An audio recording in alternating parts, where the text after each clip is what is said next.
Selamat pagi kawan-kawan.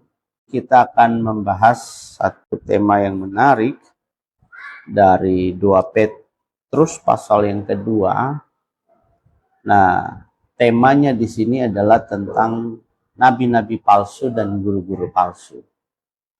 Nah, kita memahami betul bahwa dalam kehidupan iman Kristen banyak persoalan, tantangan yang dihadapi oleh gereja, orang Kristen, dan berbagai tantangan ini datangnya dari luar dan dari dalam. Nah, salah satu tantangan yang menjadi persoalan sampai hari ini adalah tentang guru-guru dan nabi-nabi palsu.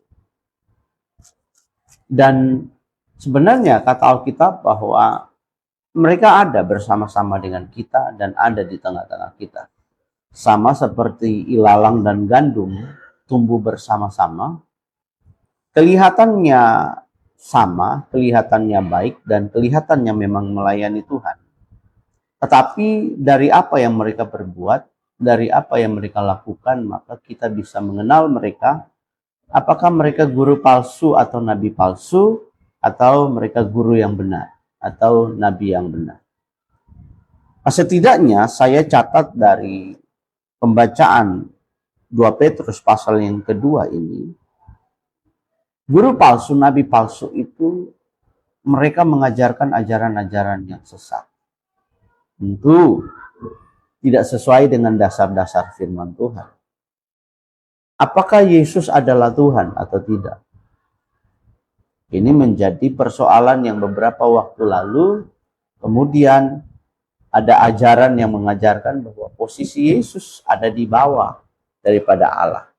Sedangkan dari dulu kita menyatukan persepsi kita bahwa dan keyakinan kita bersama-sama bahwa Allah kita itu Esa. Dalam keesaannya itu Yesus Kristus, Allah, dan Roh Kudus adalah satu.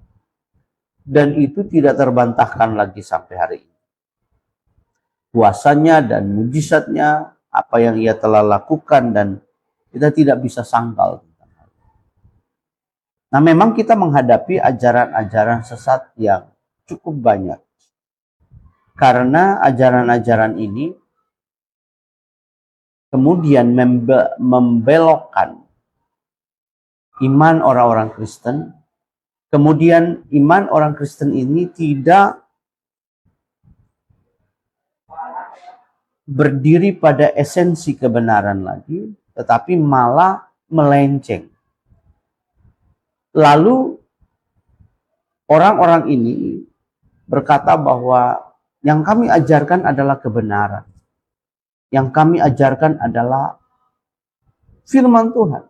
Dan semua memang berangkat menggunakan firman Tuhan.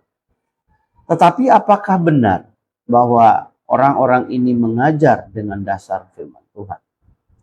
Sedangkan mereka dari buah dan dari perilaku mereka, dari hidup mereka tidak menggambarkan firman, hidup seorang hamba Tuhan. Perilaku rakus, hedon, berfoya-foya, mementingkan kekayaan, mencari nama besar, mementingkan posisi, mencari kekuasaan, dan sebagainya. Ini pemandangan yang sering kita lihat hari-hari ini. Dan itu tidak luput dari gereja Tuhan. Nah, ajaran-ajaran yang diajarkan juga kemudian berfokus kepada hal-hal yang sifatnya lahiriah. Kemudian berfokus kepada kepentingan-kepentingan sesaat yang sebenarnya di dalamnya mengandung keinginan dan hawa nafsu untuk memuaskan diri sendiri. Bukan memenuhi apa yang dikehendaki oleh Tuhan. Nah, karena itu kita harus selektif, kita harus menjadi jemaat yang berpikir dengan kritis dan analisa setiap ajaran yang kita peroleh. Nah, karena itu kita harus selektif, kita harus menjadi jemaat yang berpikir dengan kritis dan analisa setiap ajaran yang kita peroleh. Karena dengan sumber informasi hari ini yang begitu luar biasa, semua orang bisa berbicara. Semua orang bisa menyampaikan apa saja. Lewat media apa saja. Manusia kita hari ini seperti itu.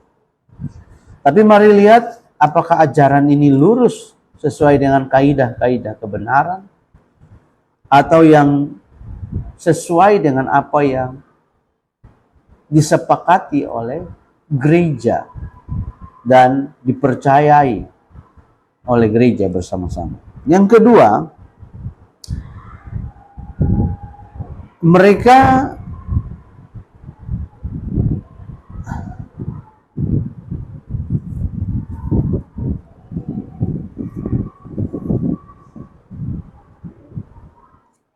hidup mereka dikuasai oleh hawa nafsu.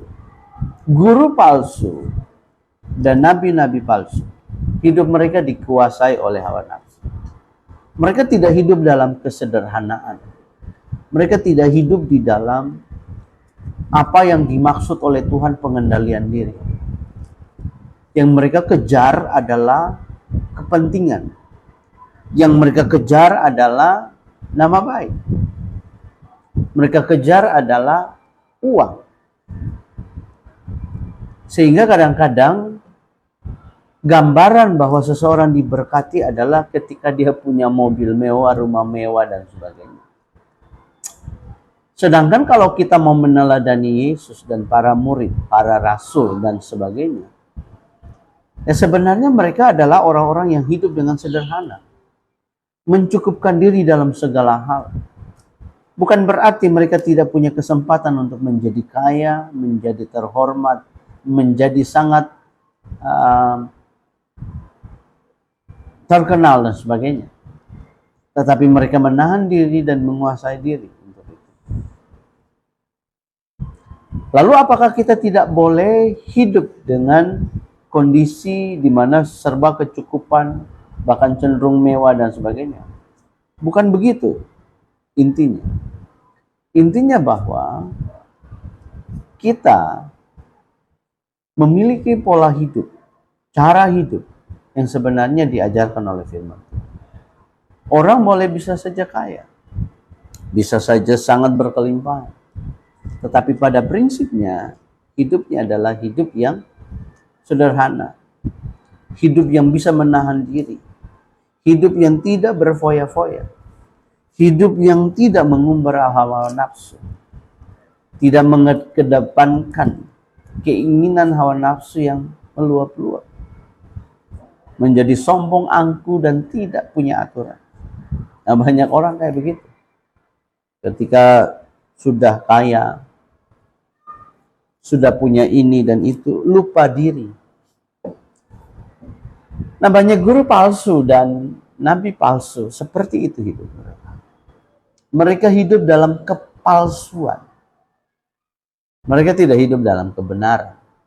Jauh dari kebenaran itu. Di depan banyak orang, jubah mereka yang panjang, dasi mereka yang bagus, pakaian mereka yang mewah. Tetapi di dalam kedalaman sana dan hidup mereka tidak seperti itu. Ya. Kalau mau kenal mereka, datanglah hidup dekat-dekat mereka sebulan 2 bulan, maka ketahuan siapa mereka. Jangan kita sebagai jemaat mau diinabobokan dengan ajaran-ajaran sesat yang isapan jempol saja, cuman menyenangkan pikiran kita, cuman menyenangkan daging kita, dan cuman menyodorkan hal-hal yang sifatnya jasmani dan berkat. Jangan mau. Karena kalau kita cuma dapat makanan-makanan rohani seperti itu, maka kita terninabobokan. Nah, kalau sudah ninabobo, ya sudah. Dosa kita akan menganggapnya lumrah dan biasa. Pelanggaran-pelanggaran, tipu daya, kemunafikan, kejahatan, pesta pora, kenajisan, dan sebagainya, kita anggap biasa. Kenapa? Tuhan itu baik. Dia maha baik. Dia mengerti tentang kita, kelemahan kita. Dia mengerti bahwa kita orang berdosa. Tidak seperti itu. Ingatlah bahwa Tuhan dalam kehendak dan dalam firman-Nya, Dia melarang kita untuk hidup dalam persekutuan dengan kegelapan. Dia melarang kita untuk hidup dalam hawa nafsu dan keinginan dunia ini. Tetapi Dia menyampaikan bahwa kuduslah kamu sebab aku kudus. Kuduslah kamu artinya memisahkan diri, punya cara, punya pola tersendiri. Hidup sesuai dengan pola dan kehendak Tuhan.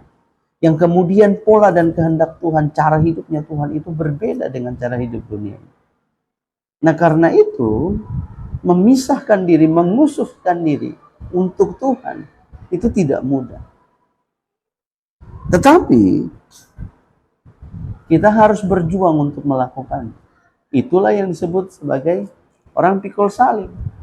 Kalau jadi orang Kristen tidak mau pikul salib, tidak mau tinggalkan dosa, tidak mau menderita karena dosa, kita tidak mau menahan diri karena kita mau melakukan kebenaran, maka tidak perlu jadi orang Kristen. Karena orang di luar sana, mereka tidak jadi Kristen pun mampu menahan diri. Nah begitu. Jadi kalau Kristen kita cuma Kristen KTP, Kristen asal-asalan, Kristen tanpa pertobatan, kemudian kita menyebut diri kita sebagai orang Kristen dan umat Tuhan, ini omong kosong. Kemudian kita menyebut diri kita sebagai hamba-hamba Tuhan, ini omong kosong. Sedangkan kita hidupnya foya-foya. Kita cuma menceritakan hal-hal yang isapan jempol. Kita cuma menyenangkan orang. Kemudian supaya kita bisa dapat duit, kita dapat persembahan, kita dikenal baik. Kita dikenal orang yang berkhotbah yang menyenangkan. Karena menyenangkan telinga, menyenangkan pikiran, menyenangkan badan. Tidak usah jadi hamba Tuhan, jadi pelawak. Bisa. Karena pelawak itu menyenangkan. Kita bisa tertawa, kita bisa lupa terhadap banyak hal. Tetapi hamba Tuhan tidak memberitakan isapan jempol. Hamba Tuhan mengatakan ya, ya, tidak, tidak. Dia tidak pandang bulu, kaya, miskin, atas, bawah, kiri, kanan. Dia tidak pandang itu. Yang dia pandang adalah kehendak Tuhan. Apa yang Tuhan mau bagi umatnya. Disampaikan. Makanya seorang nabi ketika dia datang, dia menyampaikan firman Tuhan benar. Kemudian itu menyenangkan atau tidak menyenangkan bukan urusannya dia. Kenapa? Itu firman yang dititipkan lewat hidupnya untuk disampaikan kepada umat Tuhan. Nah hamba Tuhan, guru juga begitu. Kita menyampaikan apa yang disampaikan oleh Tuhan. Bukan kita sedang mengentertain. Ya. Kita sedang mengentertain semua yang sifatnya duniawi. Menyenangkan daging. Membahagiakan. Kemudian orang lupa bahwa dosa-dosanya yang banyak perlu dia bertobat. Perlu ditinggalkan. Perlu dia punya rasa takut dan hormat kepada Allah. Nah ini. Sehingga menjadi guru dan nabi hamba Tuhan tentu tidaklah mudah. Kita harus membangun diri kita benar-benar sesuai dengan kehendak. Nah, sampai sini dulu renungan firman Tuhan. Tuhan Yesus memberkati.